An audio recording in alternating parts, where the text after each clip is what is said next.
Final update. She said, if you don't drive my friends to the concert, I'll just go with my ex instead. I tossed her the spare key and said, have fun. Hours later, she was frantically calling me from a tow yard. He always does. That single sentence hardened whatever softness was left in me. This was not a simple mistake or a moment of frustration on her part. This was a calculated, disrespectful pattern of behavior. She viewed me as an obstacle to be managed, a tool to be used until a better option came along. The next morning, I woke up before she did. I went into the living room and began to pack. I did not throw her things in trash bags. I have more respect for myself than that. I found the empty boxes from our last move in the storage closet, and I carefully, methodically packed all of her belongings, her clothes, her shoes, her ridiculous collection of makeup, everything. I stacked the sealed boxes neatly by the front door. I also went to the bank as soon as it opened. I had a small joint savings account with her that we had opened for emergencies. It had about $5,000 in it, most of which was my money. I withdrew $4,000, leaving her with $1,000 she had contributed, and closed the account. When she woke up and saw the boxes, her face went white. What is this? What are you doing? I am finishing what you started, I said, handing her a printed copy of her messages with Tiffany. You seem to have a plan for a life that does not really involve me. I am just helping you get there faster. She read the pages, her hands shaking. For the first time, she had no comeback, no accusation, no threat. She just stood there, completely exposed. You need to find somewhere else to stay, Chloe, I said. Your things are ready to go. You can call your parents or your friends, or you could even call Alex. Maybe he can give you a ride. She just stared at me, her eyes filled with a mixture of shock and, for the first time, fear. The power dynamic had not just shifted, it had been completely demolished. She had played a game, assuming I would stick to my old role. She had no idea I was capable of flipping the entire board over. The ball was now in her court, but she was standing in a tow yard with no money, and all her things were in boxes at the feet of a man who had finally decided he was done playing. It has been 3 months since the night of the concert. The fallout from that weekend was not loud and explosive, but a slow, grinding chain of consequences that Chloe set in motion herself.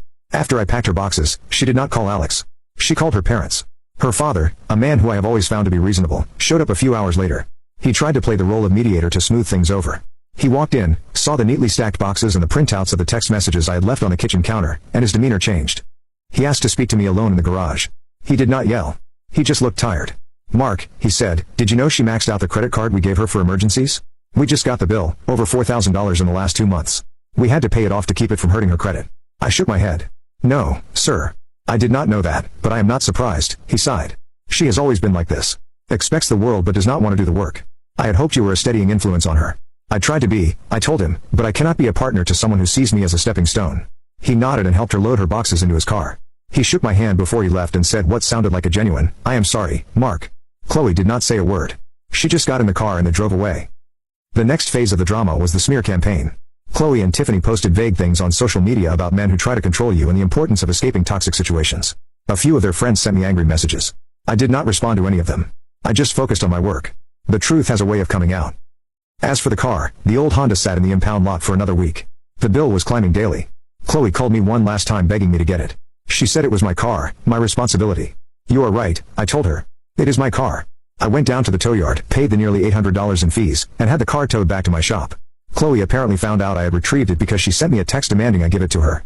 I replied, the car is in my name. The tow fees and the original purchase price were paid by me. We have nothing further to discuss about it. 2 weeks later, the full story started to leak out, mostly through her father, who was not covering for her anymore. He told his side of the family about her secret credit card debt and the real reason she had to move home. The narrative of me being a controlling monster quickly fell apart when people realized she had been financially irresponsible and deeply disrespectful. The real justice, however, was quieter. Alex, the ex-boyfriend, apparently heard about the drama. He actually had the nerve to send me a message on social media, heard you and Chloe are done. Her loss, man. I just replied, she is all yours. Good luck. And then I blocked him. According to her father, Alex stopped answering Chloe's calls about a week after she moved back home. He enjoyed being the exciting alternative, but had no interest in being the solution to her real-world problems. What happened to Chloe? She is still living with her parents. Without my income covering our shared rent and utilities, and with her own paycheck going toward the debt she owes her father, her lifestyle has completely changed. No more expensive lunches, no more new clothes every week. She had to get a second job, working retail on the weekends. For the first time in her adult life, she is being forced to live within her means, and she is miserable. And what about me?